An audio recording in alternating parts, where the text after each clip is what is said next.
Well, hey, we're here with Maggie again at Gunner's Firearms. How are you doing today, Maggie? I am peachy keen, Jelly Bean. Thank you ever so kindly for asking. How's your day been? Really good, really good. It's, another hot one, but that's all right. It's morning, so it's early. Summer in the Midwest. Summer in the Midwest. And, hey, something I was going to bring up real quick, because we're going to talk about, wow, this was fascinating, because you went to a conference. This is going to be good. Two good conferences. Stuff. Two conferences. ATF, FBI. National Shooting Sports Foundation and the 6-hour symposium. All right, so it's going to be a fun day. We have a lot to unpack. To talk about. All right.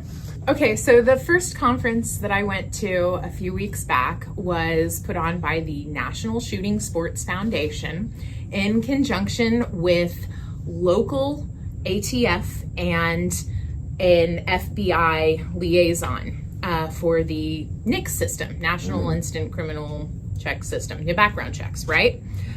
So we had 3 presenters in that conference. It was an all day. Drove down to Springfield. Shout out to Bass Pro in Springfield for hosting a really cool conference. By the way. Yeah, yes, there's so many Springfields. Springfield, Missouri. Bass Pro, Springfield, Missouri. And all the cool people that showed up, all the cool people in the conference room, all the cool people that were presenting, and let me tell you, they were awesome. There's a ton of hate in comments sections for government officials, for FBI, for ATF, and whatever. You guys, these are human beings with normal jobs. They're regular guys, but well, and it's also who's their boss. It does matter quite a bit. Changes, and they're still just doing their job. I agree. They're just boots on the ground. When we got to the ATF's segment of the conference, they go, "We're actually very pleased with the current direction of things right now.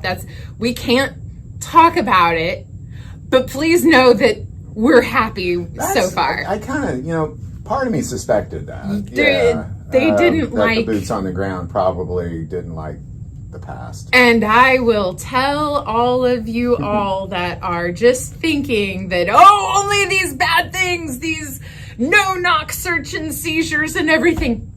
Kids, those happen for a reason. Those happen for a very, very, very good reason. It's not you they're after. They are after some serious, major criminals. And it isn't you guys that are like, well, I want to buy 5 guns, but I can't do it because they're going to know what I have. And this is, no, that is. Well, let me ask you this, because I think, if I was just to kind of put my finger on the pulse of America and how they feel about the ATF over the last few years, it's also a lot of the, like suddenly you can't shoulder an AR pistol, and if you do, you're going to get arrested, and then you can't have these guns if they have these features, and then you can't have this gun part, and I think that's really where a lot of us, as just gun-loving folks of America, feel like, well, are we in trouble if we do this thing? Because we see Billy Joe down the road, he got in trouble for that thing. So am I going to get in trouble for that thing? And it just kind of creates, and especially as, there's just policy change after change after change, and new rules. I think that's the fear. I'd like to know the rest of the story of how Billy Joe got in trouble for that thing. Like there is so much information there that is entirely missing, and you are given an inky dinky tiny little piece of a 1 million piece jigsaw puzzle, and you're told that's the whole story. That is not the whole story, and you really need to get the rest of it straight. It's more than what can be covered in that 15-minute news segment, the 30-second news segment, or even it's more than 60 minutes could even cover. This is going to take, this takes months and months and months, sometimes years of research to compile this information before they're going after that person. Billy Joe. Yes. So I want to know the rest of the story. Yeah. So, well, let me ask this: if they, and I know you got a lot of notes, so we'll get past this, but this is this first little topic we're talking about. I know was not necessarily their topic, but did they comment on? Okay, so every time there's a policy change, there's a new rule, ATF new rule.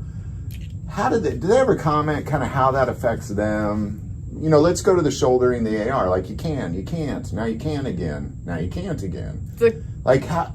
I mean, because that's got to be hard as a cop, I would think. It is. It's difficult. We are constantly changing definitions and shifting the lexicon of what we perceive as, oh, this is right. Oh, well, this lawyer tells me that it could be construed in this way, and now we're going to go with it like this. Right. So, I mean, you have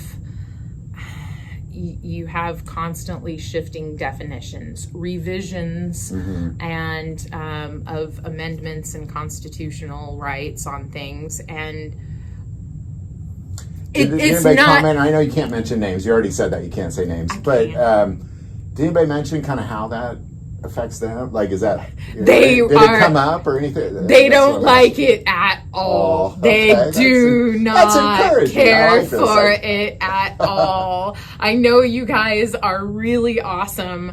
And thank you so much for doing your job, for educating those of us that are here to do this lawfully and legally, and to make it easier for me to explain to everyone else that comes in all that information too. I'm gonna do my best. I am not a lawyer. It's taken these guys decades of work with constantly shifting definitions and everything to be at the point where they are now to teach us, and they're trying to cram it all into our heads in a brief little 2 or 3 hour time frame right there. So it's more than one can consume in one sitting, and it's a lot to unpack even in the notes and everything. So I'll do my best. So, do you mind if I ask if this came, and again, we may be talking about this, I apologize if I'm getting ahead of myself, but while we're kind of talking about how the ATF feels about the boots on the ground portion of the ATF. When there was the White House policy of last year, or the last regime, there was this seemingly zero tolerance on gun store inspections. Which had to also kind of be hard because, and something that you've always communicated to me is that there was always before that this partnership with the ATF. Like, if there was a mistake, they would help you figure out how to not make that mistake again. They are now, so how has that changed on the ground? Like, they are now able to use more discretion. It's not just now the rules say this and we have to follow these exact rules, and by this definition, you were being pretty stinking bad. You screwed up here, you have ways to check, to recheck.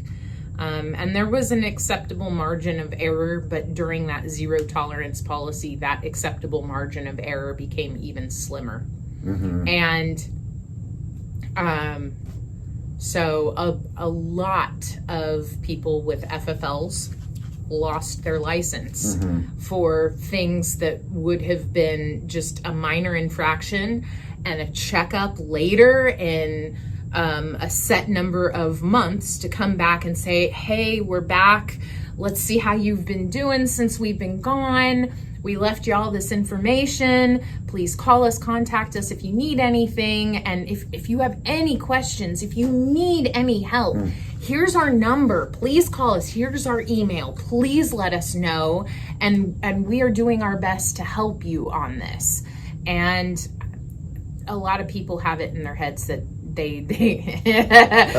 we're from the government. We're here to help, right? Generally speaking, the big picture of this place, before we get into the detail of what they talked about, was that agents seem to be pretty happy about the change. It's very frustrating and difficult for them to be on the ground and have to deal with rule changes, and they feel a sense of, all right, now we can actually just do our job and really focus on the bad guys. Yes, that's really what they want to be doing, and sure. they They're are cops.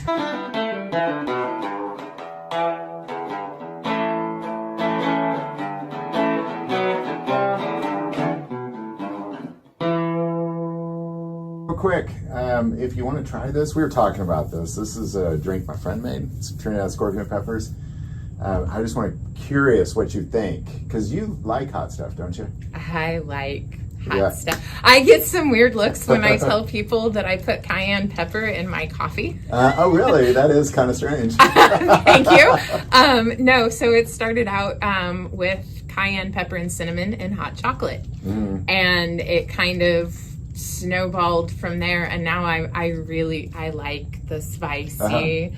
It's so nice. Yeah, so he sent these specifically. There was a guy that came to my house last night and just dropped him off, said, these are for Mark. Because he just wanted you to try it. He said he'd send you some. Made in the USA. All right. It doesn't say refrigerate or anything like that. Let's go. All right, cheers. Clink, clink.